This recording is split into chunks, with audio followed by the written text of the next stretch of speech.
this stream, this video that we're doing, and it's just to let you know, for those of you coming on live, I'm also recording this on a camcorder with a little lapel mic. I don't have the lapel mic on me right now because this is sort of an experiment that we're doing, sort of by request, that people mentioned that they would love to have sort of a book club going here. So I thought it was a fantastic idea. As you know, I've recommended a lot of books in the past, comics books book aside. We've done some readings, I've recommended some books and whatnot. So I thought we'd start our little book club going. And what we're going to do, we're just going to discuss the introduction to Skin in the Game by Nicolas Taleb. Okay, and with the introduction, it's not just a couple of pages. This book has the longest introduction I've ever read of any book, right? It's about a 50-page introduction for a, you know, a 250-page book. Right? Hello fast car, how are you doing? Welcome to a stream. So basically that's what we're gonna do today. It's a fantastic book, really, and we're gonna sort of take this apart, what I've read so far. Some of the places, some of the things that I read, I really went down a little bit, went down a rabbit hole a little bit, because some of the stuff was new to me. I didn't know. He gets into philosophy and history and Greek mythology and mathematics and stuff, so we jump around a lot. Hello Blueberry, how are you doing? Doing well, man. Been looking forward to this, really been looking forward to this. We'll get into it. We'll give everyone about 10 minutes to sort of drop in, but just the dedication page of this book got me excited. Right, but we'll get into it. Okay, so this is what we're going to do today, gang. We're going to talk about Skin in the Game by Nicolas Taleb. Okay, Nassim Nicolas Taleb. Okay, and all I've done so far is just gone through the introduction, first 50 pages or so. But regarding books, one of the first things that happened to me back in 2008, 2009, when I started uploading math videos, was people started asking me about book recommendations. Okay, and two of the first videos I put out after I finished the first series for the language of mathematics, I put out a couple of videos for the second series of book recommendations that I had, or it might have been towards the end of the first series. Okay, so I've been talking about books a fair bit, and as you know, I've shown you some of the books in my library. I've talked about some of the books we've read. We did a how to study video where we brought out a math book, a physics book, Richard Feynman's book. We brought out the linear algebra book, and we brought out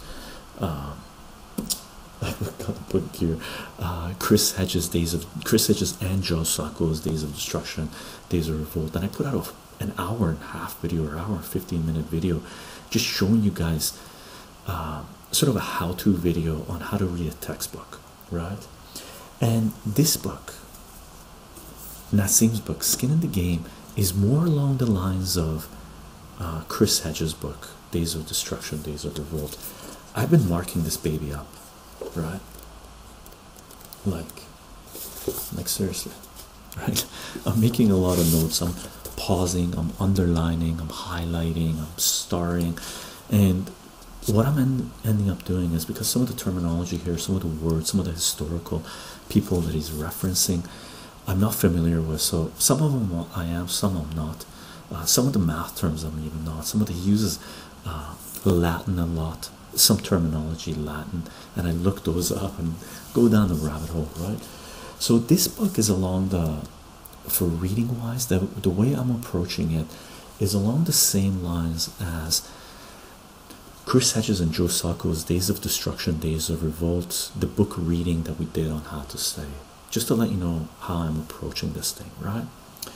And just last month, I guess, a couple of streams ago, or a few streams ago, last couple of months, someone mentioned that it'd be great if we start up a book reading club, where I would share information on what I'm reading and give you my reviews and stuff. And we, you know, I'm jumping around a fair bit. I'm reading graphic novels, obviously, comic books. I'm reading stuff that's related to politics, economics, geopolitics, business, finance, and all that jazz, because I believe we're in a serious transition period and there's a lot of disruptive innovation coming, so I want to be informed on that, right? And I'm also reading a lot of, not a lot, as much as I can, distributing it out between all these genres, right? Science fiction and fantasy as well, right? As you know, I mentioned that I just finished, actually I gave you guys a review of Rift War Saga by Feist, right? And we did a reading of the Rift War Saga a couple of videos ago on YouTube that we loaded up, of their time travel, how they time travel and stuff like this. And another thing I'm going to do with Feist's work, the Rift War Saga, I've already started it up, but we're going to do a little ASMR math video related to their time travel, and you know, try to take that and overlay it on sort of an exponential function, right? Just not really analyze it too deeply, but just talk about how exponential functions relate to that little passage that we ended up reading. Okay, so before we get into this, because this is officially going to be our book club, first book club reading discussion, right? What I've ended up doing, I've created a playlist. Let me provide the link to the playlist. Okay, that's a playlist on YouTube. I haven't started creating playlists on BitChute yet. Okay, so that's a playlist on YouTube, and I believe that contains right now all the videos we've done regarding books. Okay, may they be book recommendations, me showing you guys, putting up this bookshelf and loading it up with my math books and whatnot, showing you guys my math book collection, the how to read a textbook video, and other things. A couple of other readings we've done. We've done readings of Krishnamurti's Education and Significance of Life. We've done reading of Raymond Feist's Rift War Saga, right? And we did a reading of War is a Racket by General Smedley Butler, right?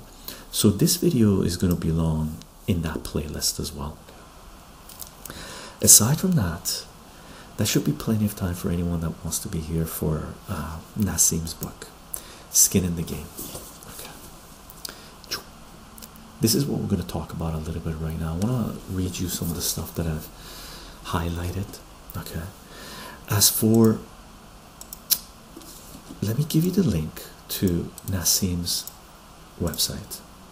Okay, if you're curious to find out who this is, and I'm going to read you the description of this on Nassim's website. Okay, so Nassim Nicolas Taleb's homepage, right, about the author. So I'll quote. Okay, about author of Inserto. Okay, and Inserto is I believe it's Latin, or it might be Greek. I believe it might be Greek, and it's basically uncertainty, right? So Inserto means uncertainty, and this is sort of a series of books that he's creating regarding uncertainty. But I'm just going to read it and I'll explain things to you, and it encompasses many things, right?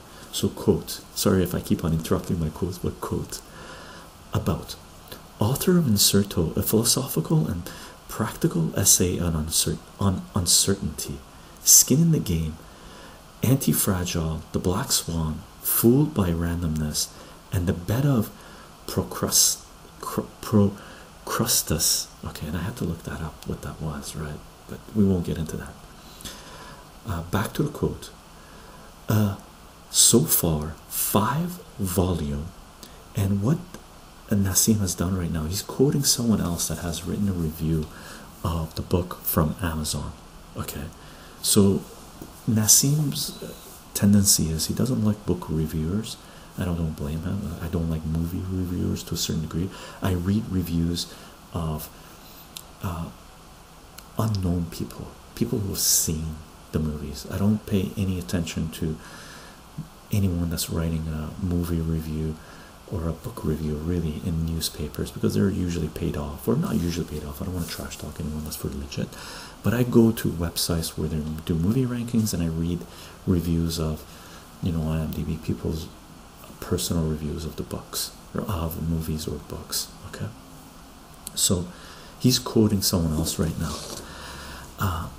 A 5-volume investigation of opacity, luck, uncertainty, probability, human error, risk, and decision making when we don't understand the world, expressed in the form of a personal essay with autobiographical sections, stories, parables, and philosophical, historical, and scientific discussions in non-overlapping volumes that can be assessed in any order. Okay, and this book right here is the 5th book in this philosophical discussion of uncertainty, which encompasses many other things, right? And I haven't read the previous 4 volumes, okay, the previous 4 books. I have read excerpts from them. I have watched lectures of at least 2 of the books, okay, and I've watched other interviews and lectures, and I've read some other stuff by Nassim Nicolas Taleb. Okay, so that's his website. You can find additional information about him. Okay, and here's a little Penguin Random House if you want. It's basically, you know, a little summary of each book. I haven't read them. I read, I think, one of them just to see what the summary was. Oh man, I didn't realize I do so many of those. Okay, so that's where we are. That's where I'm coming from in regards to this book. Okay, and for me, I'm not sure if any of you guys have read this book. Okay, I believe we read in a previous video, I read the description, you know, who Nassim is and whatnot. But basically, what got, like, the first thing that got me excited about this book was the dedication that Nassim has done for the book, right? And this is the dedication, and this is the notes that I took. It's not sort of copied down because I didn't want to track down the Twitter info that Nassim had given regarding this dedication, right? But basically, the dedication is this. He's dedicated the book to 2 men of courage. The first one is Ron Paul, and he calls him a Roman among Greeks. Okay, and I had to look that up, and I'm gonna explain to you what Roman among Greeks is. Okay, and the other person that he's dedicated this to is Ralph Nader, and he calls him a Greco-Phoenician saint, right?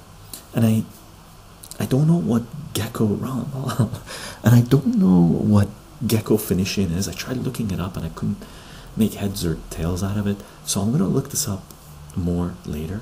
Okay, but for those of you who don't know who Ralph Nader is, Ralph Nader is one of the most important people.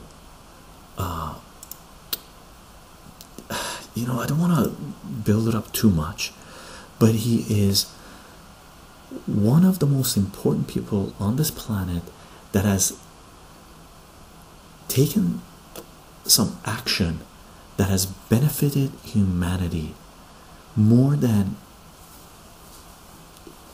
top of my head, I've been trying to think about this for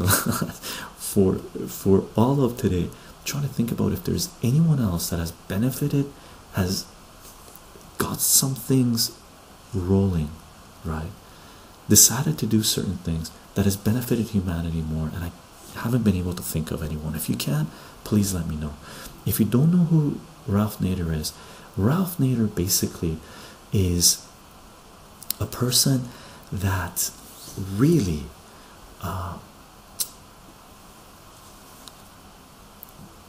instigated consumer protection, right? Took corporations, governments to court, helped bring about legislation that has prevented, I don't know how many millions, tens of millions of deaths, injuries, and has held, has changed the law to hold corporations accountable for their crimes or for their transgressions. And this was basically brought about in the United States, and the model has rolled out in many other countries as well, right? I don't know if Ralph Nader was following the footsteps of someone else. I'm pretty sure he was, but I don't know that person. And in regards to Ralph Nader, and again, one thing I'll mention, I agree with a lot of what Nassim Taleb, that I've read from him so far, and I've watched his lectures and stuff like this, but I don't agree with everything he says, right? And just on that note, regarding Ralph Nader, I know Nassim looks very fondly on Nader, right? I've seen it in his lectures and stuff like this, but I found a little footnote, right? Because some of the things that Nassim was saying are contradict some of the things Nader stands for. However, Nader is authentic, genuine, so is Nassim, so I'm pretty sure they have full respect for each other, as I was gladly found out that he dedicated the book to him as well, along with Ron Paul. Just fast car, impressive for a man who got only 2% in the 2000 presidential elections. Hello, buddy. Hello, tragedy. How are you doing? Yeah, and that's the kicker, right?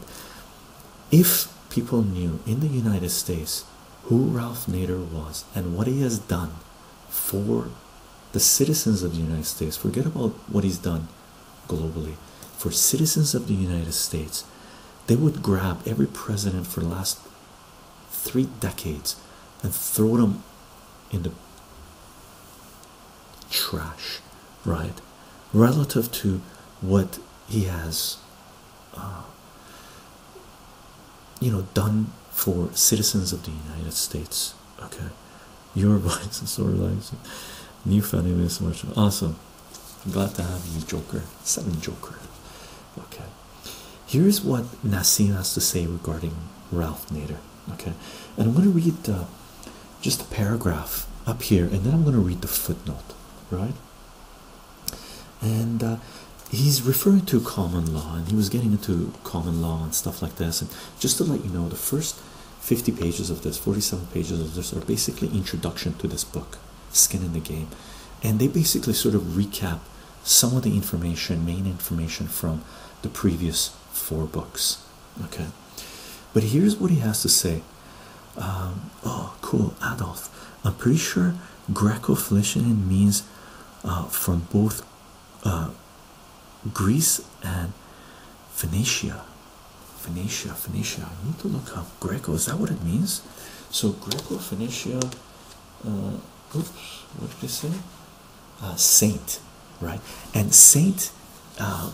You can get more regarding Saint, and I'll show you a table after we read this little paragraph. Thank you very much, Adolf. I gotta look up what. Hold on a second. We're gonna look this up while we're at it. That way I'm filling up my own gaps at the same time. Phoenicia was a Thalassocratic ancient Semitic civilization that originated in Eastern Mediterranean. Oh, that's because Ralph Nader, I believe he's Lebanese. Nader, let me see what Ralph Nader, let's see what his origin is. Thank you very much for that, Alf. I think this is born Connecticut, is he? Or Nassim is Lebanese? No, so is here we go. Here's Ralph Nader. I use Wiki, but I use Wiki for the most general basic stuff. I don't use Wikipedia for too much politics, economics, history of or crimes of leaders of powerful governments and stuff like this, because Wikipedia is filtered, censored propaganda if you're going non-technical, non-mathematics based, right? So math Wikipedia is good. Basic general info of the origins of certain people and stuff is good. Some stuff for comic books is good. Some stuff is horrendous. There's contradictions and stuff like this. Just letting you know, right? So take everything from Wikipedia with a grain of salt. But here's Ralph Nader, early life and education. Ralph Nader was born in Winsted, Connecticut, to Nathra and Rosa Nader, both of whom were immigrants from Lebanon. Okay, so that could be the Greco Phoenician, so the Semitic race from that area. Today was Carl Sagan's birthday. I didn't know that, man. Awesome, happy birthday, Carl Sagan, one of the greatest human beings that ever lived. Thanks, Miles Devatros. Yo, mate, I'm here for the insane banter. Awesome, you're gonna get some crazy banter, brother. Not just from me, but from Nassim. Serious crazy banter here. Awesome banter. What are your opinions on anime thighs? Anime thighs. The question of everyone's mind. The question of everyone's mind. What's your Shrek reboot? Oh, animation. We'll have to talk later, brother. Bring it up during a comic book stream, and we'll talk about animation. Okay. So let me read you this. Okay. If a big I'm going to read the two paragraphs leading up to Nader's footnote, right? If a big corporation pollutes your neighborhood, you can get together with your neighbor and sue the hell out of it.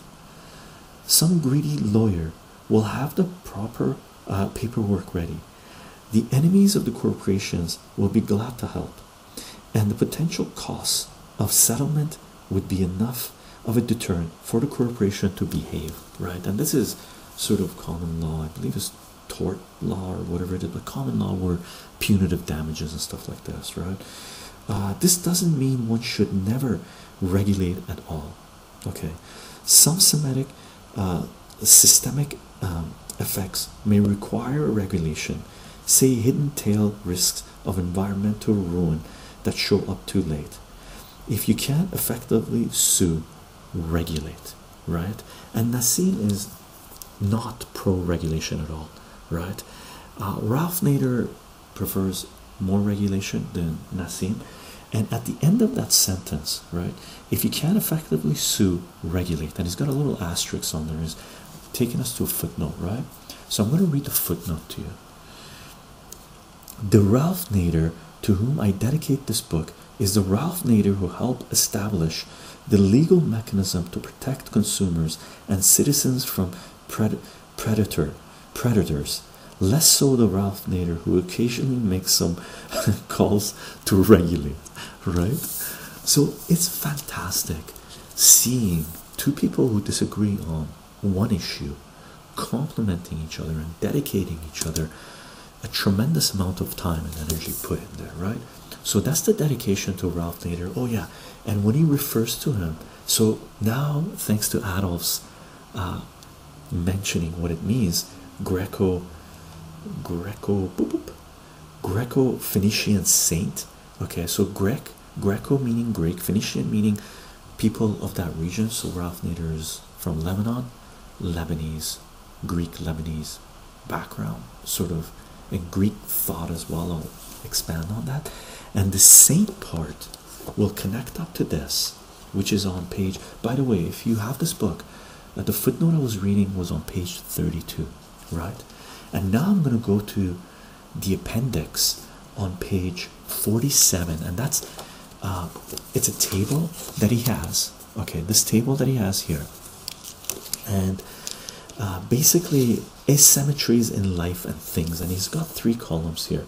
Asymmetries in society, where we left off in Anti-Fragile, and Anti-Fragile is a previous book that he wrote, right? So basically he's broken this up into 3 columns, right?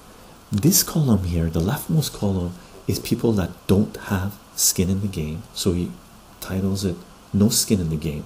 The center column is skin in the game, and the rightmost column is skin in the game of others or soul in the game, right? So this book is mainly about skin in the game, but he also talks about soul in the game when you put everything on the line, right? And his definition of this is this: no skin in the game. I'm going to give you some examples, right? No skin in the game, keeps upside, transfers downside to others, owns a hidden option at someone else's expense. So just to let you know who are some of the people he lists as having no skin in the game, that means they're not accountable to anything. They risk everything without paying the consequences, and we'll get into that a little bit, okay? But since we're talking about Ralph Nader, I want to show you where Ralph Nader belongs on his scale system that he's established right now, where he calls him a saint, right? So people, corporations, or entities with no skin in the game.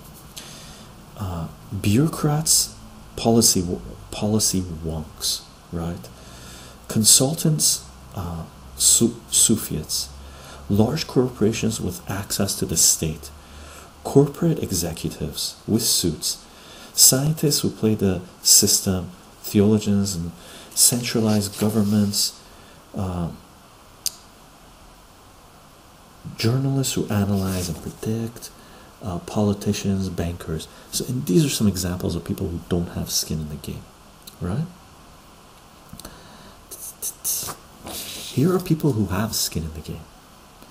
Citizens, merchants, businessmen, artisans, entrepreneurs, laboratory and field experimenters, government of city-states. So when you go federal government, centralized government, huge, no skin in the game. Local communities, you know, if you want to call them governments, but they're more on a local level. They're more sort of people getting together, deciding to govern themselves, right?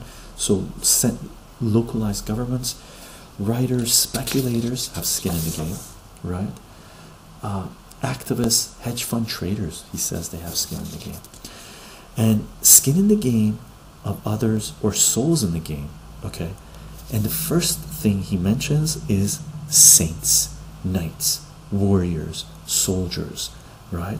And these are people who have soul in the game. They have the skin of other people in the game, right? Or skin in the game for others, of others, right? So that's where he fits Ralph Nader. And you know, he has a few people he's listed here, you know, prophets, mavericks, municipal governments, real writers, real journalists, right? Who take risks to expose themselves to get to the truth and whatnot. Okay, entrepreneurs, dissidents, revolutionaries, okay, highest, even only award in death for. So, and one thing he mentions here, right, regarding people with no skin in the game and regarding people with skin in the game, right?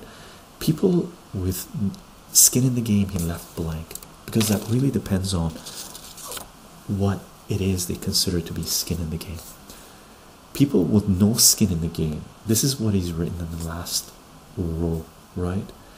As their reward, seeks awards, prizes, honors, ceremonies, medals, tea with the Queen of England, membership in academia, handshake with Obama, right? These are people who have no skin in the game. The people who have skin in the game of others, or soul in the game, one of them being Ralph Nader, that he mentions as being a saint, okay? The highest reward, right?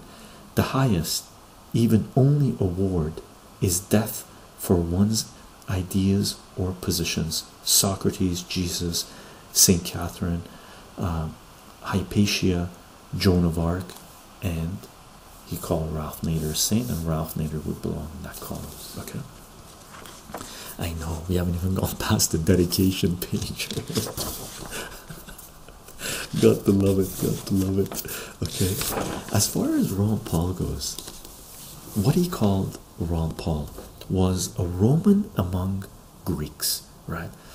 And I didn't understand what he was referring to. I thought about it. I know a little, you know, a little bit of my Roman history, a little bit of my Greek history, and all that jazz, and I couldn't figure out what in the world this meant, right? So I did a little looking up, and I found Twitter tweets Nassim had done. Okay, so I'm just going to read Nassim's tweets, a couple of tweets that he did, right? The real difference in politics isn't the right versus left, graduation, but rather Greek versus Roman, right? And this is what he says Greek is, what Greek means. Greek equals puts theory above practice. Roman equals puts practice above theory, right? So Greek puts theory above practice. Roman puts practice above theory. So when he goes along and calls Roman among Greeks, he's saying that Ron Paul is putting practice above theory, where a lot of these bureaucrats and politicians and lobbyists and all these, well, lobbyists, I'm pretty sure they know what the game is about, right? But these politicians and these people in centralized power, they're Greeks, they're academics, they're theories, right? Ron Paul is saying what's working in practice, right? And he continues on, he mentions a couple more things. The Romans judged their political system by asking not whether it made sense, but whether it worked, right? And this one, he's the clear-minded Tom Holland. He was quoting Tom Holland, right? And I looked up who Tom Holland was, but we leave that alone, right? Which is why I am, and then he continues, Nassim, which is why I am calling Ron Paul a Roman among Greeks, a pun on the dedication of the Black Swan to Benot Mandelbrot, right? So he did, I guess I don't have Black Swan, but I guess he did a dedication to Mandelbrot, the person who came up with fractals in mathematics, right? Fantastic, right? Which is a pun on the dedication he made in Black Swan for Mandelbrot, calling, I'm assuming he called Mandelbrot a Greek among Romans, right? Which is super cool, which is super cool. Okay, so that's the dedication page. That's where Nassim is coming from. Okay, greetings, Dr. P. How are you doing? I have the chat open here, so if there's any additional information you guys have, or if you've read this, if you've got any additional commentary, please let me know. I'll definitely, like for example, Adolf just explained to us what the dedication of Nader really meant, which is where he came from, and we connected up with what he wrote in the footnotes and the table that he created regarding saints, right? What his definition of saint is. Okay, now as for this book, now if you've seen the video I put out with let me find it again, where I put out where I put out an hour and it's hour and 20 minutes of how to read a textbook, right? And I shortened that up into a 20-minute video as well, because I wanted to load that up into the language of mathematics series as well, right? On 420 Math and Math in Real Life website. But I'm going to give you the link here to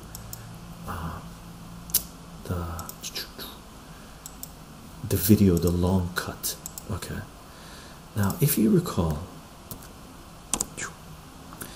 in this video, if you've seen this video, okay, I mentioned that for me the two of the most important parts of the book, hands down, the two most important parts of any book you pick up is the table of contents and the index. Okay, and I'm very happy to say that the table of contents for this book is if you had a top view, I'd show you, right? Is nice and long, right? He's breaking it down subcategories, subfolders, basically, right? So he's got how many pages? 1, 2, 3, 4, 5, 6, 7 pages of table of contents, and the first 40 pages is basically what we end up reading is the introduction, which is broken down into 3 books, right? Book 1, which is Untwist Whacked, right? Apologies about the pronunciations. Part 2 is basically the introduction is the prologue, right? So part 1 of the prologue is Untwist Whacked, Part 2 of the prologue is a brief tour of symmetry, okay, and part 3 of the prologue is the ribs of incerto, which is his whole philosophical discussion on uncertainty, right? And that takes us to page 47. And the index for this thing, I really haven't used the index yet, but it's a nice index, right? It's a great index. Take a look at this. He's referencing a lot of stuff. He's got directly going to where he's discussing some of the issues, some of the key points.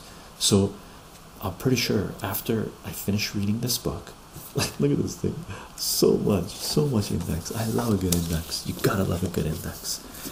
So glad I catch this stream again, especially in a enlightened mindset. Oh, nice. Yeah, it's this thing, if you're in an enlightened mindset, you might get lost in a page and then go down rabbit holes, right? And just to let you know, if we don't, we'll take a look at some of the stuff, some of the things I've highlighted, but this thing jumps around a fair bit, and he presents a lot of ideas, and each one is, you know, it's fantastic, right? So I'm just going to read you some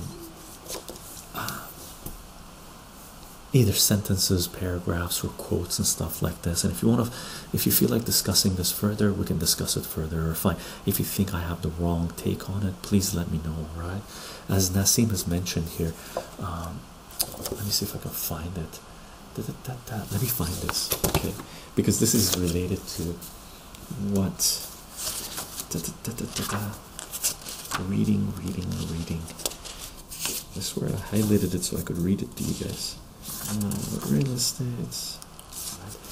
But basically in this book he also mentions that if you're looking to seek information, if you're looking to not love, I'm reading a thing, I love a good index too. I love a good index too. Index mentions for sure. One of the things he mentions in this book, where I was trying to read it to you, but I'll paraphrase. He mentions that if you're in the process of educating yourself, right, you learn more if you reread a good book, right, than reading 2 books, right? Because in the second read you're going to pick up a lot more from that book, and this is one of those books. Now for me, I'm a slow reader. That's why I've read some books over again, maybe a couple of books over again, but it's rare for me to read a book over again because it takes me so much time. That's why I tend to mark up and write in books a lot, okay? So that said, let me read you just a second paragraph on page 3. It's the first page of the prologue, book 1, the introduction, right? And what is he calling this? The less obvious aspects of skin in the game, right?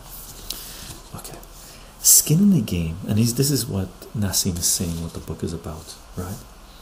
Skin in the game is about 4 topics in one. A, uncertainty and the reliability of knowledge, okay, both practical and scientific, assuming there is a difference, or in less polite words, bullshit detection, okay?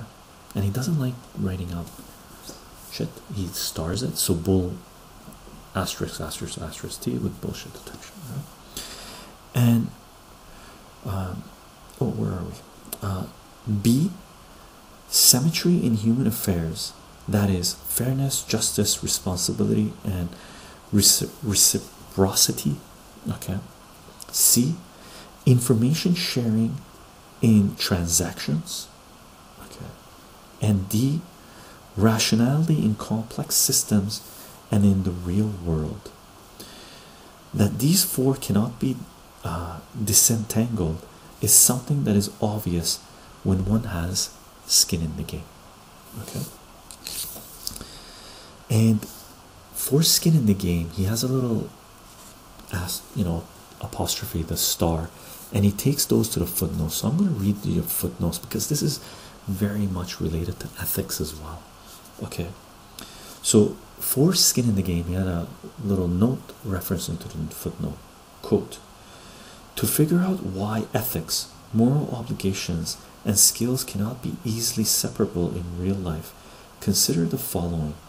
When you tell someone in a position of responsibility, say your bookkeeper, I trust you, do you mean that 1. You trust his ethics, he will not divert money to Panama? 2. You trust his accounting precision? Or 3. Both? The entire point of the book is that in the real world, it is hard to disentangle ethics on one hand from knowledge and competence on the other.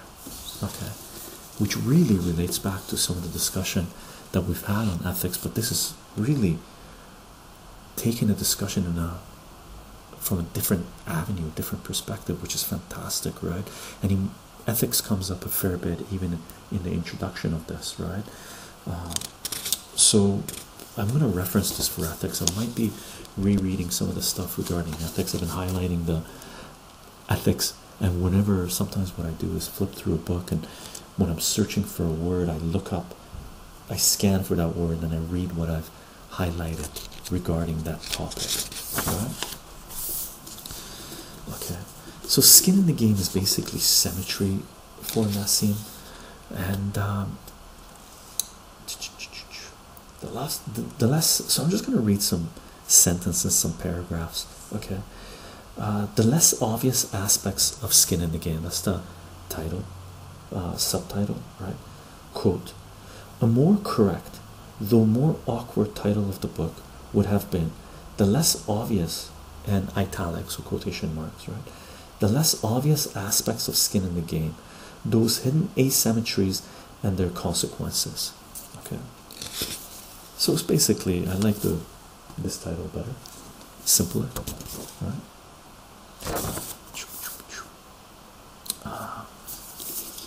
And then, but to this author, skin in the game, and this is page 6 right now, top paragraph, sentence really, but to this author, to himself, quote, skin in the game is mostly about justice, honor, and sacrifice, things that are existential for humans. Okay, and for me, for myself, I just put risk sharing as a definition of that, right? So, quote, but to this author, skin in the game is mostly about justice, honor, and sacrifice, things that are existential for humans. And for me, that means risk sharing. And this I liked. I didn't know this was. Let me read you this, and we're in part 1 right now. Untwist whacked prologue. Okay, page 7. Okay, the abrasion of your skin guide your learning and discovery, right? So when you cut yourself, you hurt yourself physically. You're growing up, you learn, you grow. Touch fire, you get burnt. You don't touch fire again, right? A mechanism of organic signaling. Okay. The abrasion, so I'll quote again instead of interrupting his sentences, right? So quote, the abrasion of your skin guide your learning and discovery, a mechanism of organic signaling, what the Greek called pathemata mathemata, right? And quote, what that phrase means in English is guide your learning through pain, right? If you want to, for me, if I think about that, is you learn more from your mistakes than you do from things you've done right in your life, especially if you're doing business. If you make a mistake in business that you're doing, one silly mistake might destroy the company, might destroy your project. You could do many right things and the project might not grow exponentially or grow at the pace you want it to grow, right? And then one couple of things you do right starts growing and you see the fruits of your labor, right? But if you do one wrong thing, you might kill it in one shot, right? Guide your learning through pain. In Greek, pathimata, mathemata. I like it because it's got math in it. Let me read you something that he's written about, and this is, you know, that was page 7, 8. This is page 9, and now he's gone into war and interventionist, right? Intervening in other countries' business, and he talks about Libya here a fair bit. And for anyone that's been following politics, geopolitics, and stuff like this, history would look upon the day that the Western powers destroyed Libya as one of the greatest catastrophes in human history, in our civilization. That's my take, right? Unbelievable. And it'll look upon us, the citizens of the West, that allowed our governments to do this, as some of the most selfish, ignorant, uncaring, unempathetic people in history, really, right? And Nassim understands this. He doesn't go too deep into it, but he doesn't just bring up that. I believe he either brought it up here or he brought it up during lectures that I've seen, where, you know, he mentions that there's open slave markets in Libya right now, as compared to what Libya was before the Western governments bombed it, which was Libya was the country with the highest standard of living in Africa. Country with the highest standard of living in Africa in 5 years, 6 years, destroyed by Western powers to have open slave markets. Wow, right? And this is what Nassim has to say regarding this mindset, right? And I'm going to read, you know, just a couple paragraphs, maybe 3 paragraphs, 2.5 paragraphs from page 9. Okay. And he's just gone into talking about interventionalists, those people who told us they went to Libya to get rid of a dictator or whatever it is. Any thoughts or tips on staying calm and confined in an audition or interview type situation? Own your audition, I guess. I've never done, well, maybe I have. I've done interviews. I've done for sure job interviews and stuff like this. Go in there with confidence. Do your homework. You have to do your homework. Hopefully it's not your first interview, and if it is, just be calm. Realize that whoever you're interviewing for, whoever you're auditioning for, is looking for the best person for what they have in mind. So really pay attention to what they're asking you, right? Really pay attention to what they want. Don't automatically try to interpret what they want really rapidly into what you think that means, right? Because the odds are they've thought about that for a long time, and they've already covered some of the angles that you might instinctively start thinking about, right? So just listen to what they're asking you, look at their body posture, try to figure out if that's a really important question that they're asking you. It's not like, you know, do you like to drink coffee or tea or stuff like this? That might be important to them, but more of the intricate question. And before you speak, pause, chew your words, and then reply. Okay, maybe let me read you 2.5 paragraphs.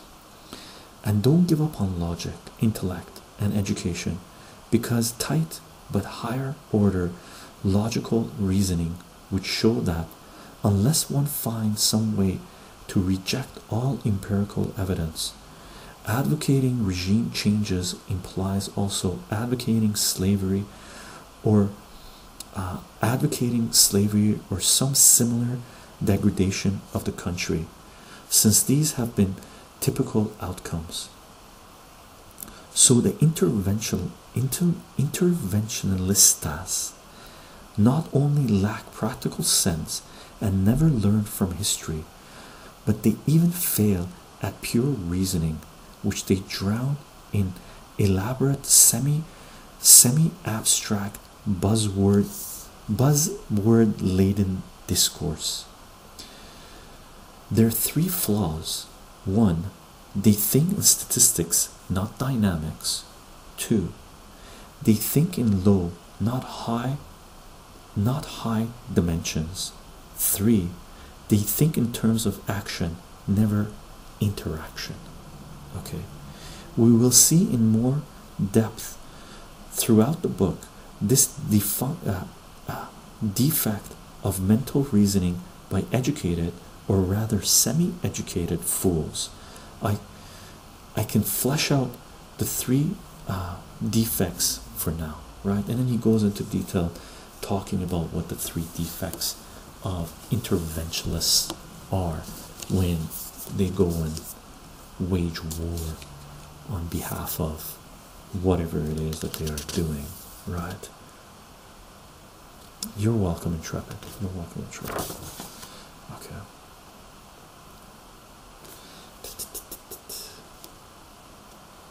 Got something major highlighted here, so let me read you this, right? The principle of intervention, like that of healers, is first do no harm, prima non nuncre. I guess that's Latin or Greek, I don't know, right? Like the healers. So the principle of intervention, like that of healers, is first do no harm. Even more, we will argue, those who don't take risks should never be involved in decisions, in making decisions, right? And one of the things Nassim has mentioned, continuously mentions, is politicians right now have no skin in the game. They go wage war without paying the price for it, right? There are numerous leaders in the Western world who have committed war crimes, wars of aggression, lied, blatantly lied. All of that has come out. And what happened in 2008 with Obama coming to power? He turned around and turned to the world and said, war crimes have been committed, but let's move on and forget about the war crimes that were committed. Okay, it's no use going and dealing with all these difficult choices that the people that came into power before him, or were into power, or the talking heads that were waging war, right? It's no use prosecuting them for war crimes, right? That's what one of the major things that the Obama administration did. So they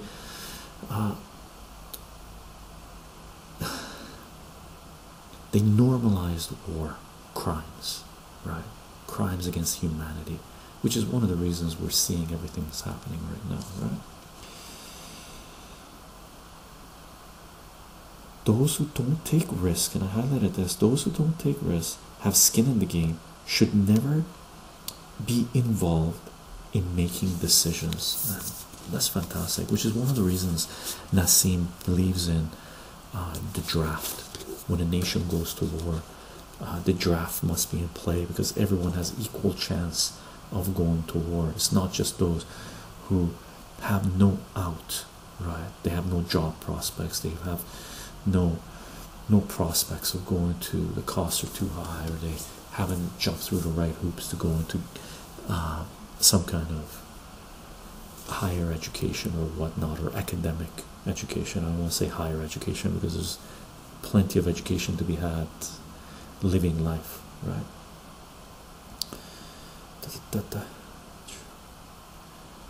Just in something else I've highlighted regarding subheader, warlords are still around, right? The idea of skin in the game is woven into history. Historically, all warlords and warmongers were warriors themselves, and with a few curious exceptions, societies were run by risk takers, not risk transfers. And that's one phrase that he uses, risk transfer, which is politicians now and corporations now, they transfer risk onto others, onto citizens, onto us, right? They are not held accountable. Okay, and that sort of plays on with what he was mentioning regarding interventionists and stuff like this.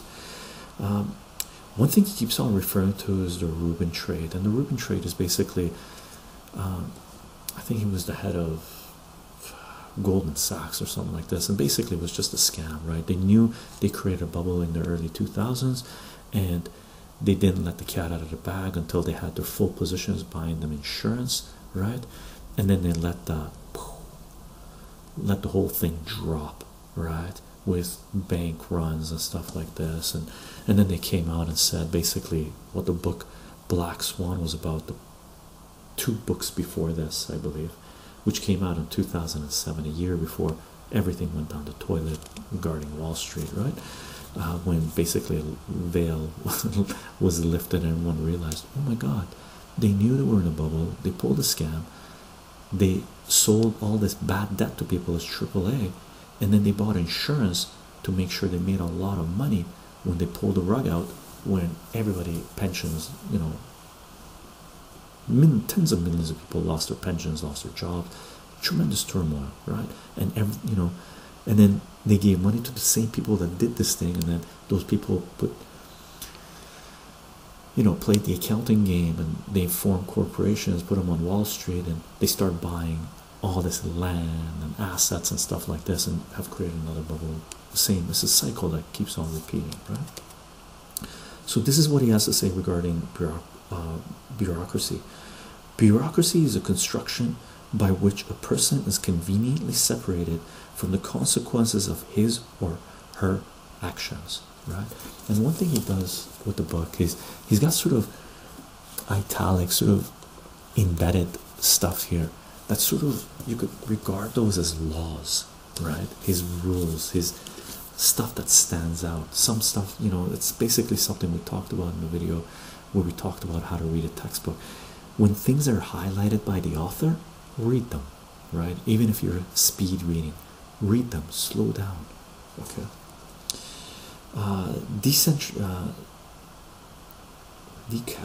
Decentralization, this is what his take is on decentralization. Decentralization is based on the simple notion that it is easier for macro bullshit than macro bullshit than micro bullshit, right? So it's easier to bring up a big brush and make general statements all the time, right? Which is what our politicians do, just talking points, instead of focusing in and talking about the intricate, right? The micro, right? So I'll read that again. Decentralization is based on the simple notion that it is easier to macro bullshit than micro bullshit. Decentralization reduces large structural asymmetries. So you can, for now, think about asymmetries as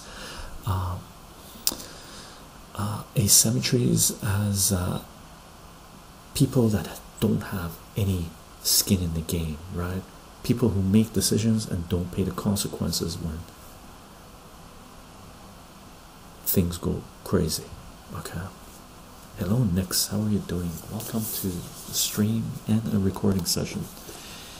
Wow, we're an hour and we're on page 13 of Nassim's book, right? And I'm skipping some of the highlight stuff I've been reading. Bankers, the master risk transfers. Oh yeah, let me read you this. I highlighted this. I'm reading these things, and if I like it, I'm gonna read you this thing. Okay. What is your thoughts on string theory? I like string theory. I like string theory. Elegant Universe. This book is. Have I read any other books on string theory? I might have read another book on string theory. I can't remember. But this is my quintessential book on string theory. I knew about string theory, by the way, back in the 1980s. I knew someone that actually did some of the mathematics, got involved with some of the mathematics regarding string theory. So I got introduced. I've been reading little excerpts of string theory articles and stuff on string theory since the 1980s. But this is the book that I've read that was fantastic. Brian Greene's Elegant Universe, highly recommended. This thing came out in late 1990s, I believe. I read it back in 2000, 2001 or so. I'm just going to read another index. One of my biggest pet peeves with Talib, he uses postmodern definitions of risk to describe pre-modern cultural developments. Risk and insurance were technologies developed in the 17th century by Spanish mariners. The idea of risk, as we understand it today, simply did not exist. Uncertainty was a product of fortuna, not a series of potentialities, and contingencies, potentialities and contingencies. So let me read that again. The idea of risk as we understood it today simply did not exist. Uncertainty was a product of fortuna, not a series of potentialities and contingencies. So he's using so Index is saying that Nassim is not really using risk in a proper definition in the origin of the word that it was used for. Possibly I've caught Nassim saying a couple of things. One of the lectures, by the way, there was a lecture that was put out by Nassim. It just came out. Here, let me find it. It came out yesterday, just coincidence. Boop. Let me find it. Hey, where is it? Yeah, there it is. So this lecture, I'm just gonna it was just put out November 8th. Yeah, so that's yesterday on Google Talks, right? And it's worth watching, right? And previously I've watched interviews with Nassim and lectures with Nassim, and he mentions that he's a writer, he's not a lecturer, so he jumps around, he's chaotic, right? If it was sitting in a classroom right now in our current education system in Canada and United States, they say he had severe ADD, and they would give him a few pills to pop and say be quiet, right? Thankfully he is not in our current education system right now, right? So he jumps around a lot. It's a nice talk, I like it. I sort of have those tendencies as well, so I like it. But just in regards to what Index says, where Nassim is not using the word risk in the true definition when it came out through the Spaniards in the 17th century and stuff like this, he's bringing out his brushstroke. He's making some of the mistakes he's referring to as well, obviously. But in that lecture, he puts out a sort of a image of a peacock, right? And then he mentions, in a silly kind of way, he mentions that the big peacock tail is useless, right? Now, if you know animal history and stuff like this, you know it's not, because it's used as, attracting females, and it's also used as protection, defense mechanism. You make yourself bigger with animals. If you can make yourself bigger in nature, if you ever get attacked by a bear, a cougar tracking you, you'll pay attention when you're in the woods. A cougar just doesn't randomly attack you. Bears, if they don't track humans, right, the only reason a bear would attack you in Canada anyway, I know this because I did geophysics work, right? The only reason that a bear will attack you is if you all of a sudden surprise them, right? Or if you get between their cubs and the mother, right? The bear will feel threatened and they will attack you. Okay. Mountain lions, cougars are different. They'll hunt you, they'll track you. Cats, that's what they do. So in the woods, you make noise to let the bears know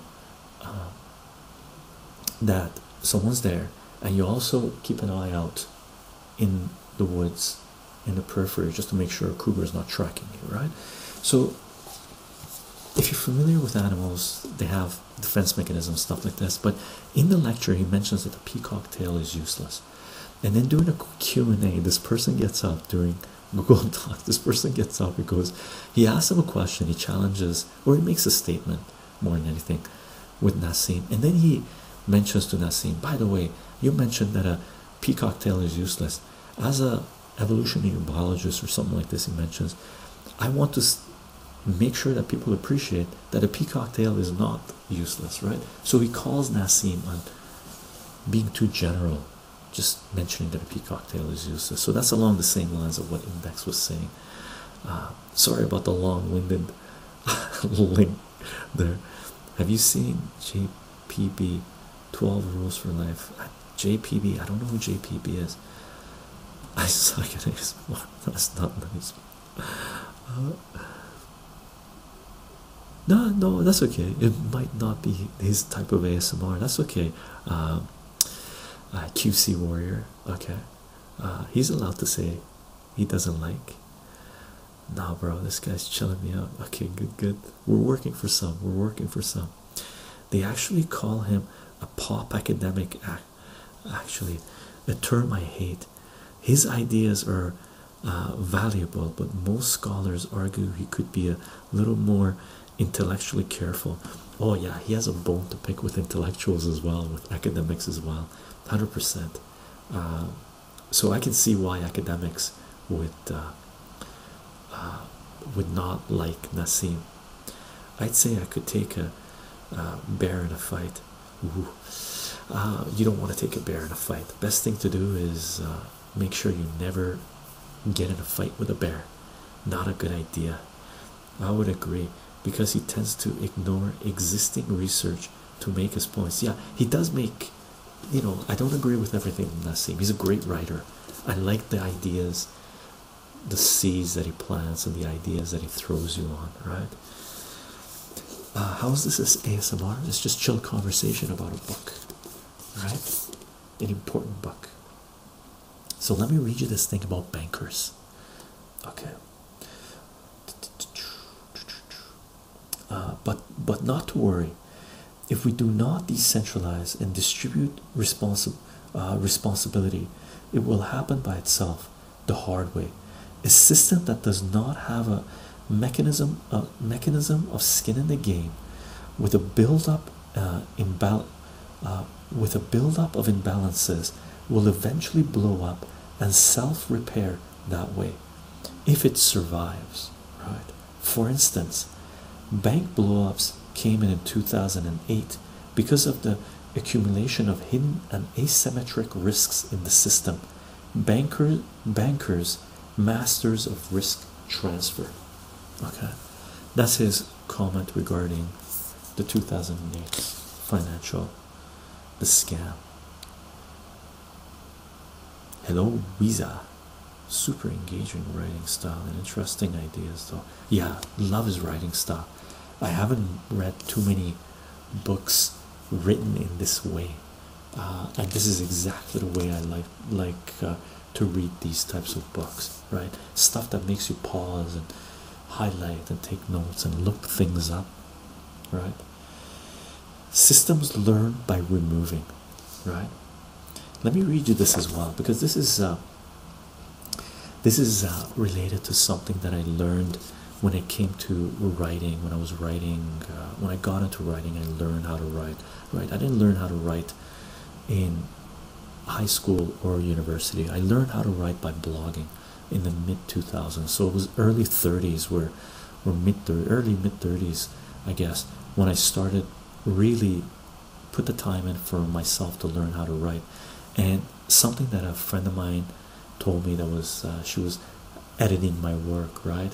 She told me this. She said, Chicho, you know you're done editing your work when you don't have anything else to take out, right?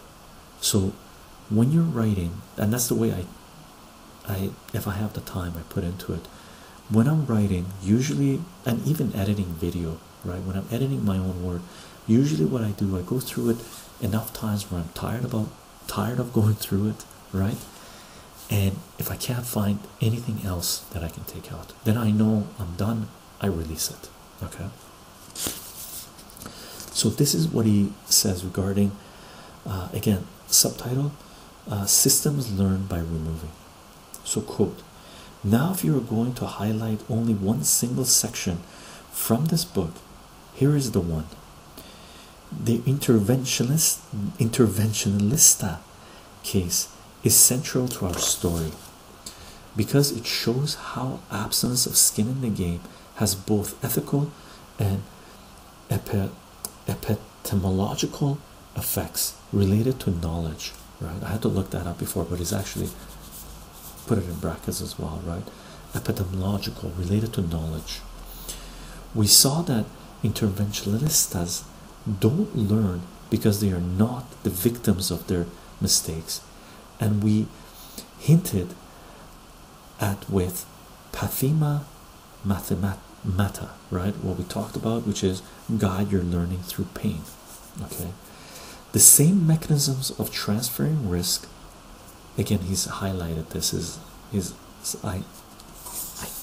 put in italics, right? The same mechanisms of transferring risk also impede learning, right?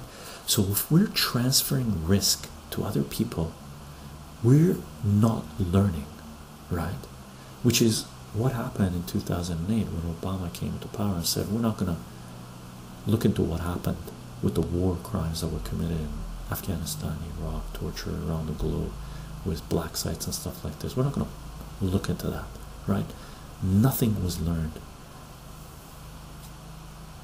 The same mechanisms of transferring risk also impede learning, right? More practically, you will never fully convince someone that he is wrong. Only reality can.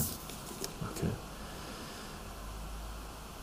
Actually, to be precise, reality doesn't care about winning arguments. Survival is what matters. For, again italics, the curse of modernity is that we are increasingly populated by a class of people who are better at explaining than understanding, right? Or better at explaining than doing. So learning isn't quite what we teach inmates inside the high security prison called schools, right? I like this guy, really. I've mentioned this before when we're talking about education, but so learning isn't quite what we teach inmates inside the high security prisons called schools, which is the way I look at our present centralized education system, right? One of the hardest things I have to do when just to let you know, by the way, when just going out and teaching mathematics and stuff like this and interacting with students, and I interact with parents a lot because I do group and private lessons and stuff like this, either for people who want to learn the material really fast, they want to get it over with and move on to whatever it is that they're doing, and on the other extreme sense, with people who have the system has completely failed, right? And they don't understand mathematics, they don't understand physics, and they need to get through this stuff, right? One of the hardest things I have to do when I'm teaching mathematics, when I'm interacting with students and parents, is this: I have to turn to them and say, listen, I'm not here to defend our current education system, right? Not even close. I'm here to tell you that I regard our centralized education system to be complete garbage. It's useless. If anything, it is by the youth, by kids right now that have access to the internet, that can, on a click of a button, find anything they want. For them to be forced into buildings, to sit in desks which are extremely uncomfortable, bad for the body, bad for the mind, right? For them to be forced to do this 5 days a week, 6 to 7 hours a day, is equivalent to putting them in prison, right? You cannot expect them to react well to that, right? It's not a good place to learn. It's not. If anything, it's a place to unlearn, right? So this sentence, so learning isn't quite what we teach inmates inside the high security prisons called schools. Okay.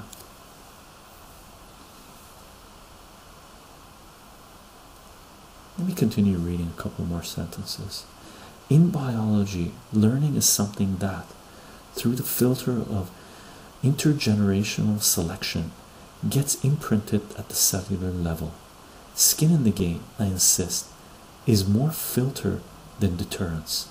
Evolution can only happen if risk of extinction is present.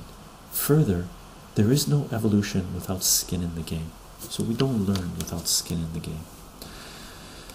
A couple other things he's mentioned here is systems learn by removing parts via negativa, right? So editing, you know you're done editing by if you don't have anything else to remove, right? Skin in the game keeps human hubris in check. Cool. Okay. Now we're in and everything we talked about so far, well, this is prologue 1. That was just part 1, prologue, up to page 15, right? And we're into the second part, prologue part 2, a brief tour of symmetry. Evolution of moral symmetry, see table 1. Let me see where table 1 is. Yeah, this one. He's got a table on page 19, evolution of moral symmetry.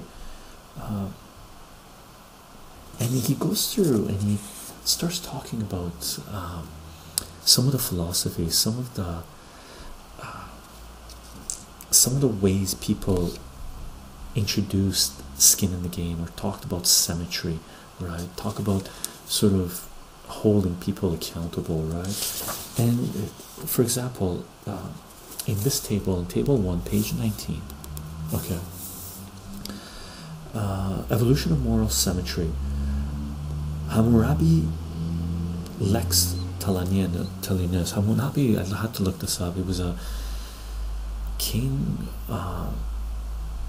Where was it? I had to look up a few things, so I'm meshing up the different people I looked up. But basically, he was a king or something during ancient times, right? And he mentioned, this person came out with the law, an eye for an eye, a tooth for a tooth, right? That was sort of the justice system that was prevalent, right? But some people take that literally. Nassim says you shouldn't take that literally, right? Because an eye for an eye, a tooth for a tooth, then if a blind person kills someone else or takes out an eye, you can't remove an eye from a blind person, right? So there are imperfections in that mindset, in that law system, right? And then he has another column that says 15th law of wholeness and justice, quotation mark, love your neighbor as yourself, right? And this one is he's got the page numbers here, you know, what they're referencing, stuff like this. And he's got something called the silver rule, and I'll read you what the silver rule is. And he's got something called the golden rule. Golden rule says this: do unto others as you would have them do unto you, right? That's the golden rule. I didn't know about the silver rule. I like the silver rule better, as does Nassim, and he makes a very good point of why the silver rule is better, right?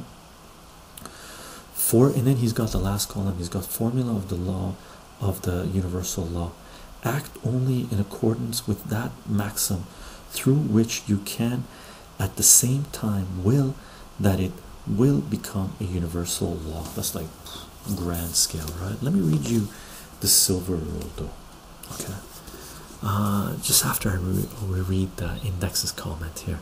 In 1992, Ulick argued that modernity was developing into a risk society. Unlike Taleb, he argued that techno-ecological developments produced a global society that makes risk spreading or risk transference impossible.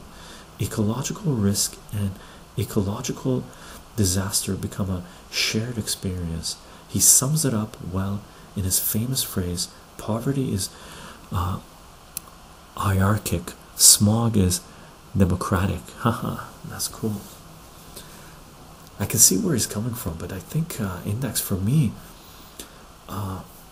risk transference is definitely there, but risk transference is there on a shorter term scale, I think, which is something that Nassim, I think, is for me where he comes from, because he's a trader, or he used to be a trader, right? So for me, it sounds like what Urek Beck is saying I would agree with if he's talking longer term. Yeah, that's what I would think, because whatever's happening environmentally, whatever's happening technologically, whatever's happening to the water supply, to the air quality, to society in general, is going to affect all of humanity. But if people are selfish, right, and we have a lot of selfish, self-centered people in our society right now running things, ordering society, and Nassim definitely overlaps with Jonathan Nitzan, right? For those people, they only have a shorter time frame in mind, as far as I can tell, right? They're only thinking 10, 20, 30 years ahead, maybe 40 years ahead. They're not thinking 100 years ahead. So they don't care if that risk tolerance, if that damage, the repercussions of that is going to play out for them. They're either going to be dead and long gone, or they're going to use all their money that they're making off this disaster to buy their properties wherever they're buying their properties and live in their private cities. I think it concerns the severity of the risk. Yeah, I guess so. Yeah, that would make sense. Severity of the risk.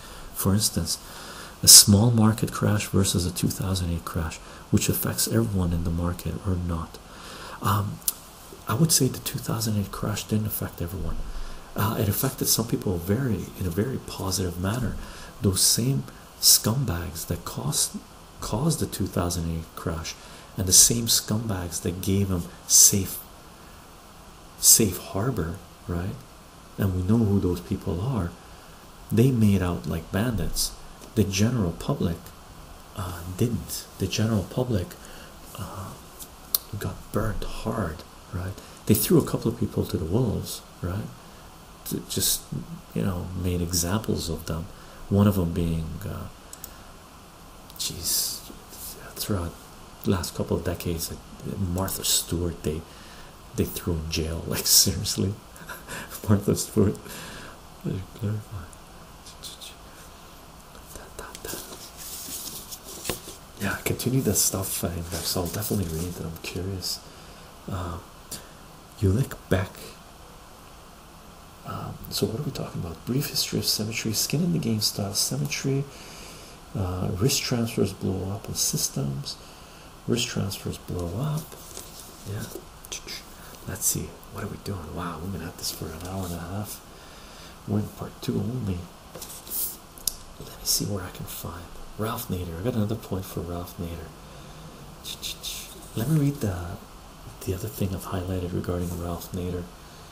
Quote has one central thing is established symmetries between oh, let me read this one too. No, let's just read the Ralph Nader. The well-known Ralph Nader will impose some penalty. Oh no, this is connected to what we read before, I think. Consumer. Okay, let me read you this, because it sort of relates to what Nassim is saying. I'm not that literal. More practically, some economists have been trying to blame me for warning or wanting to reverse the bankruptcy protection offered in modern times. Some even accuse me of wanting to bring back the guillotine for bankers. I am not that literal. It is just a matter of inflicting some penalty, just enough to make the Bob Rubin trade less attractive and protect the public, right? So index, this sort of connects up to what we're talking about. He's not being that literal. He's got Greek in him, he's Mediterranean in him, Lebanese in him, or he was born in Lebanon, I believe, but he's Greek and he's lived in the United States. He's an American citizen, right? But he talks in extremes, right? But the Bob Rubin trade, let me explain what the Bob Rubin trade is, or Black Swan, the two books before this. Basically, Black Swan. Nassim is, as he mentioned, he became a trader, and as a hobby, he got into mathematics and learned the mathematics and just took off on the mathematics and did a whole bunch of analysis. I don't know if I would consider him a mathematician. I really don't know, right, where he stands in academia, right?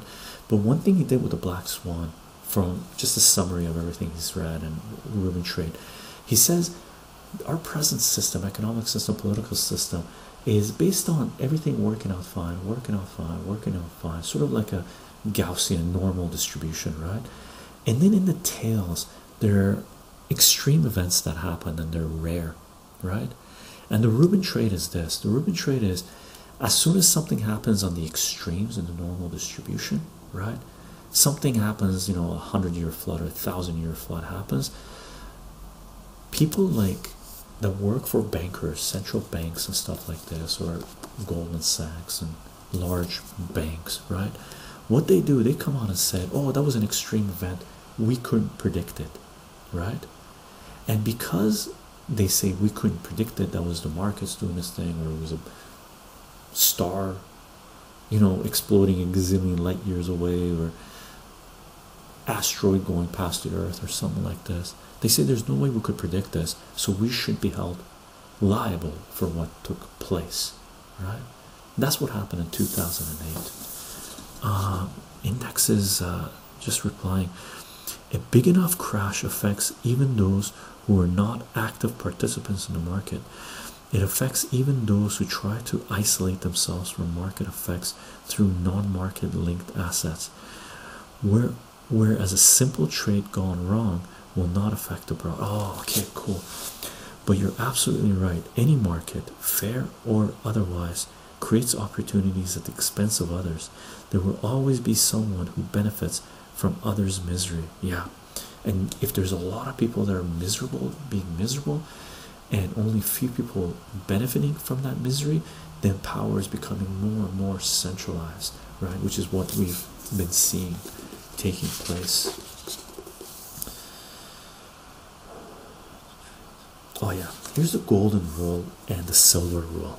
Okay, this I really like. I really highlighted this, right? Silver beats gold, and this is what he talks about. We rapidly go through the rules to the right of Hammurabi. Levectius is a sweetening of Hammurabi's rule, the golden rule. The golden rule wants you, and I'm quoting here, so the golden rule wants you to treat others the way you would like them to treat you. The more robust silver rule says, do not treat others the way you would not like them to treat you. I love that. More robust? How? Why is the silver rule more robust? He's asking us questions, right? And then he gets into it. Quote, first, it tells you to mind your own business and not decide what is good for others. So let's read the golden rule and silver rule again. That way we know what this paragraph is talking about, right? So the golden rule is this: treat others the way you would like them to treat you. Silver rule says this: do not treat others the way you would not like them to treat you. So golden rule says treat other people the way you want them to treat you. Silver rule says don't treat others the way you don't want to be treated, right? Golden rule imposes, silver rule says, hey, back off, right? Do not treat others the way you do not like to be treated, right? To me, anyway, that's my interpretation, my understanding, or the way I'm implementing it, right? First, it tells you to mind your own. So silver rule is more robust than the golden rule.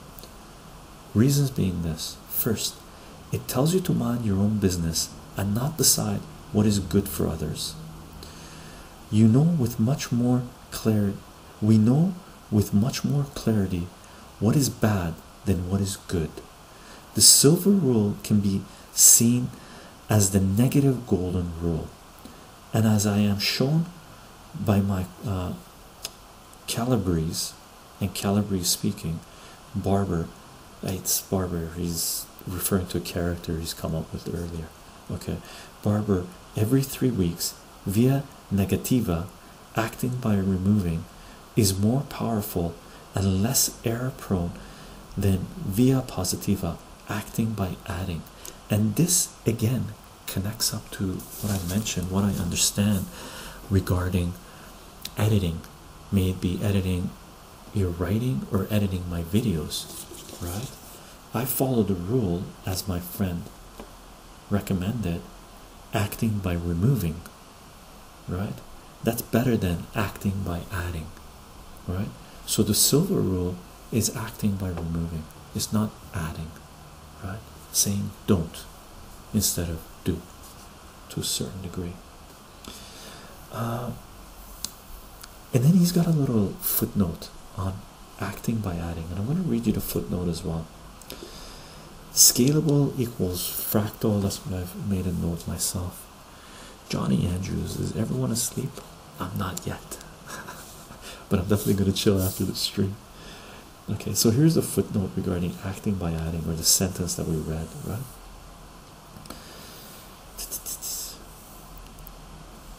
Acting, so I'll read that again. Acting by removing is more powerful and less error prone than acting by adding.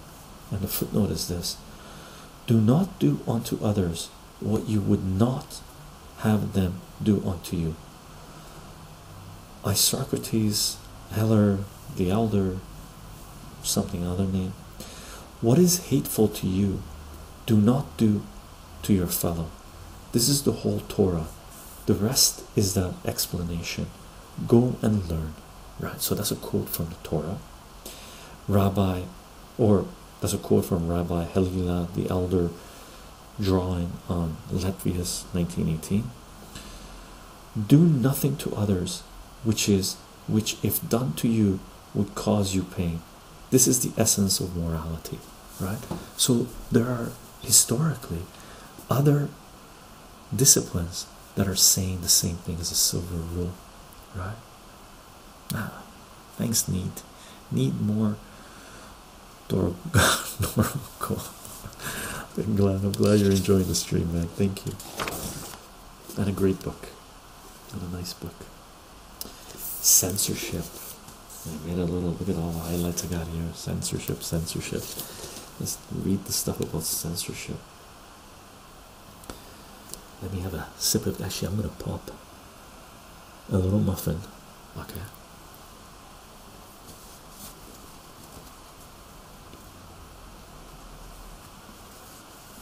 Yeah, Johnny, a lot of life lessons. A lot of things that you can implement, right? A way of being, which is fantastic.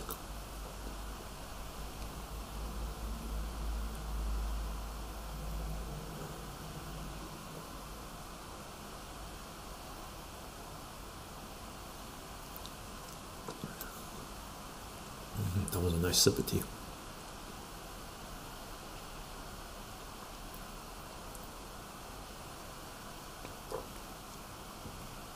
It's a really nice sticky muffin. It's got blueberries and honey in it. Let's read censorship.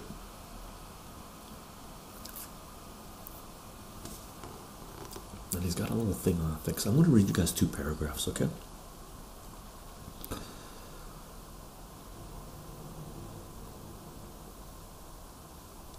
Actually, a sentence and 2 paragraphs.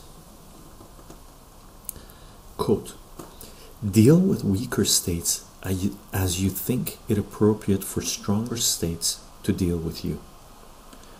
Nobody embodies the notion of symmetry better than Isocrates, Isocrates, who lived more than a century and made significant contributions when he was in his 90s. He even managed, and I don't know this person, I gotta look this up. He even managed a rare dynamic version of the golden rule. Conduct yourself towards your parents as you would have your children conduct themselves towards you. We had to wait for the great baseball coach Yogi Berra to get another such dynamic rule for symmetric relations. I go to other people's funerals so they come to mine. More effective, of course, is the reverse direction, to treat one's children the way one wished to be treated by one's parents. Okay. The idea behind the First Amendment of the Constitution of the United States is to establish a silver rule style symmetry. You can practice your freedom of religion so long as you allow me to practice mine. You have the right to contradict me so long as I have the right to contradict you.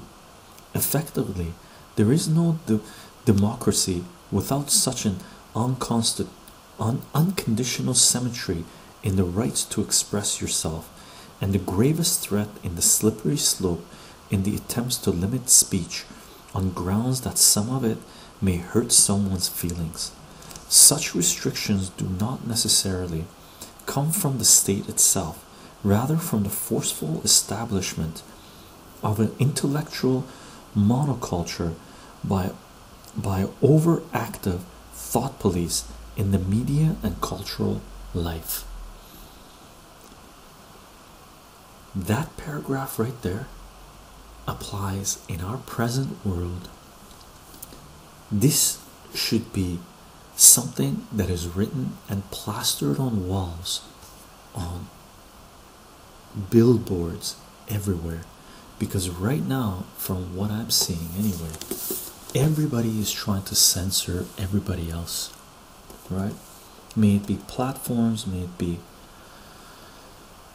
people, may it be groups, may it be schools, may it be theaters, may it be movie, film. It's crazy. It's crazy. People are self-censoring. I am myself self-censoring. I know one seller on eBay that I've bought comic books from, and he's a local seller, right? And when I buy books from him, I go pick up the books from his store, right? And he used to leave comments that were funny, hilarious, and one of the comments would be payment was faster than a monkey jumping off a blah blah blah, something like this, right? A few months ago I went in and I showed you guys that comic book haul, right? A few months ago I went in and I was talking with him, and I said, "Hey, you changed your feedback on eBay." He goes, "Oh, I stopped using the word monkey." And I'm like, "Oh, why?" I like it was funny. He goes, no, in these times you can't use the word monkey. I don't know what the repercussions of that going to be." And I was like, "What?" And then all of a sudden I went, "Oh wow."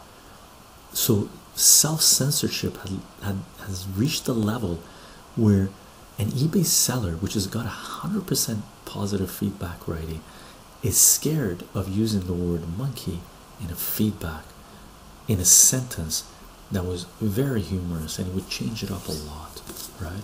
And he mentioned that he calls his kids, "Hey, little monkey," like, right? So that's where it's playing out. But where is that little footnote? I've highlighted the footnote, but I can't find where the footnote is from. But I'm gonna read you. Oh yeah, this is so here's a little footnote that he had regarding to treat one's children the way one wishes to be treated by one's parents, right? That was one of the acronyms, and he had a little footnote on here. A stance against violation of symmetry appears in the parable of unforgiving servant in the New Testament, Matthew 12:21 to 31. A servant who has his huge debt waived by a compassionate lender subsequently punishes another servant who owed him a much smaller amount. For most commentators seem to miss that the true message is dynamic symmetry, not forgiveness. So I like that interpretation. He's taken a sort of a message that's in the New Testament, showing that you should forgive that and stuff like this, but he's reanalyzing that and saying that message is not about forgiveness, that message is about symmetry. If someone else has forgiven your debt, then you should forgive down the line, right? Which is fantastic. I like it. I like the way he's doing some of this stuff. Here's another sentence I highlighted. Behave as if your action can be generalized to the behavior of everyone in all places under all conditions. The actual text is more challenging. Act only in accordance with the maxim through which you can at the same time will that it will become a universal law. And that was from the table that we read, right? From Evolution and Moral Symmetry in the previous table, right? And I'll read that, the rewording of that.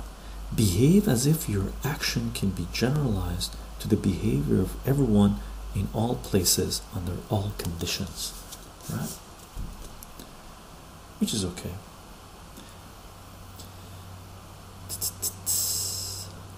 And act in such a way that you treat humanity, whether in your own person or in the person of any other, never merely as a means to an end, but always at the same time as an end. Wise words. And I think that's Kant he's quoting. Formulation Kant as it gets. Universal behavior is great on paper, disastrous in practice. Okay, so I'm going to read you a paragraph quoting, or a couple of paragraphs maybe. We'll see where it takes us. Okay, why? So he's asking a question. Universal behavior is great on paper, disastrous in practice. Why? As we will belabor ad nauseum in this book, we are local and practical animals, sensitive to scale. The small is not the large. The tangible is not the abstract. The emotional is not the logical. Just as we argue that micro works better than macro, it is best to avoid going to the very general when saying hello to your garage attendant. We should focus on our immediate environment. We need simple practical rules. Even worse, the general and the abstract tend to attract self-righteous psychopaths similar to the interventionistas of part 1 of the prologue. In other words, Kant did not get the notion of scaling, yet many of us are victims of Kant's universalism.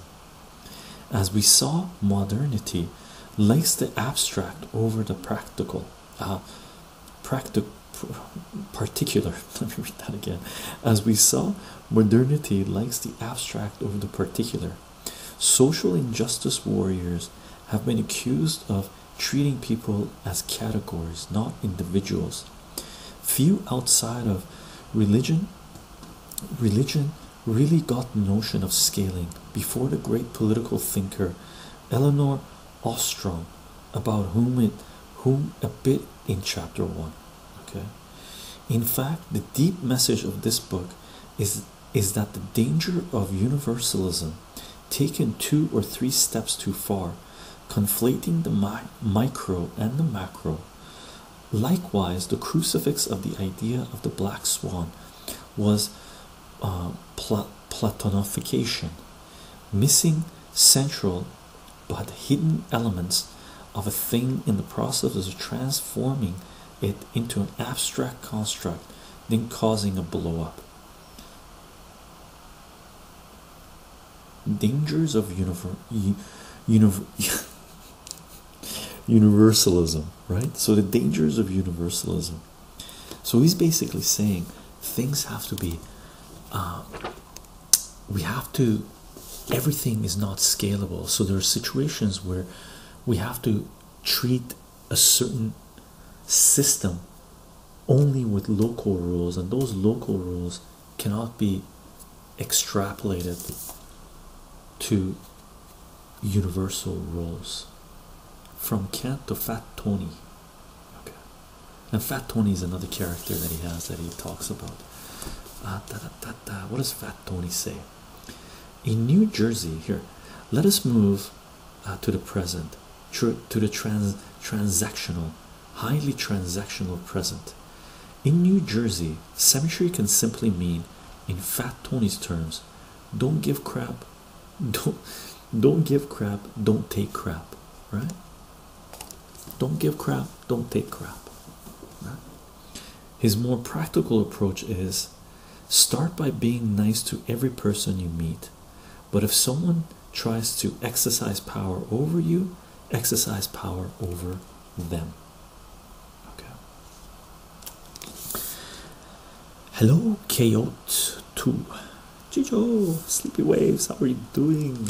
Welcome to another stream.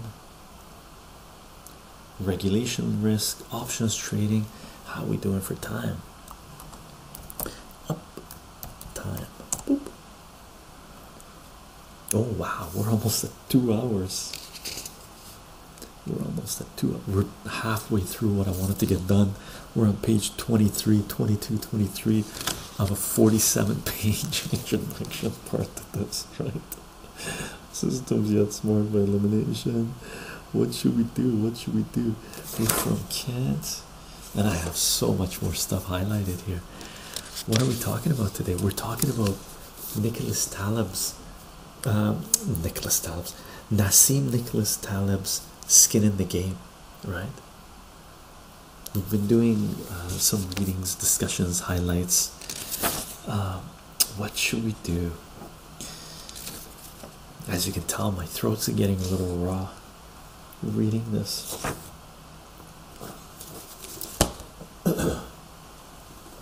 Let's take down a glass of water.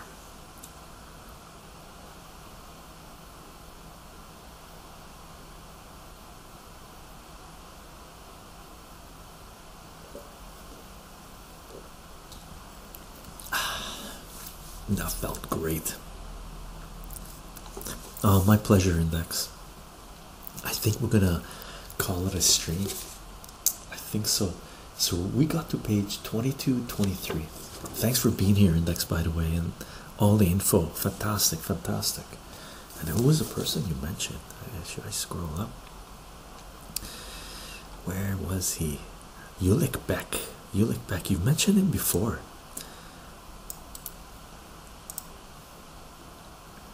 Yeah, I like that guy, Ulick Beck, actually. I think I looked him up. I'll look him up again.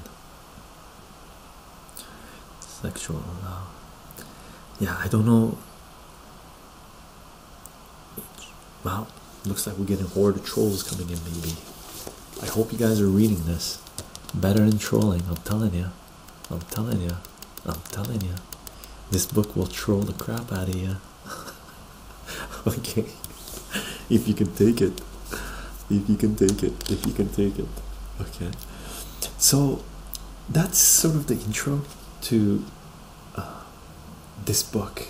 Half the intro anyway. There's another 47 pages. What I'm going to do is I'm going to because we're recording this and I think the sound is still going okay. Cool. So I think what I'll end up doing is we'll leave it there. If you guys end up reading this book, I hope you give it a shot. If you find anything that I've skipped over or I misinterpreted, let me know. We might come back and I might do another stream, continue from page 22, and most likely those streams, probably in a couple of days I'm going to do another announcement of when the next streams are going to come up. They're most likely going to be coming up on Wednesday, Thursday, maybe Thursday, but I might do a stream Wednesday, Thursday, Friday. I might do 3 days back to back. Maybe we'll continue with this to read a little bit more. And I do have some ASMR math planned out to do. I want comic books planned out to do. I have some stuff related to Raymond Feist Rift War Saga planned to do. We'll see if we can do it or not. Okay. Beard, very massive. It's a good beard. That's what it means. Maybe no, beard, very nice. I mean, no. What you reading? No. You came late, brother. We've been going 2 hours on this. This is what we're reading. Highly recommended. Highly recommended. Okay. I provided links at the beginning of the stream to Nassim Nicolas Taleb's book, Skin in the Game. Challenging read, very good read, very educational read. Aside from that, gang, thank you very much for being here, and I hope you enjoyed it, and I hope you have many happy hours of reading to do. Okay, I'll see you guys in the next stream and the next video. Bye for now.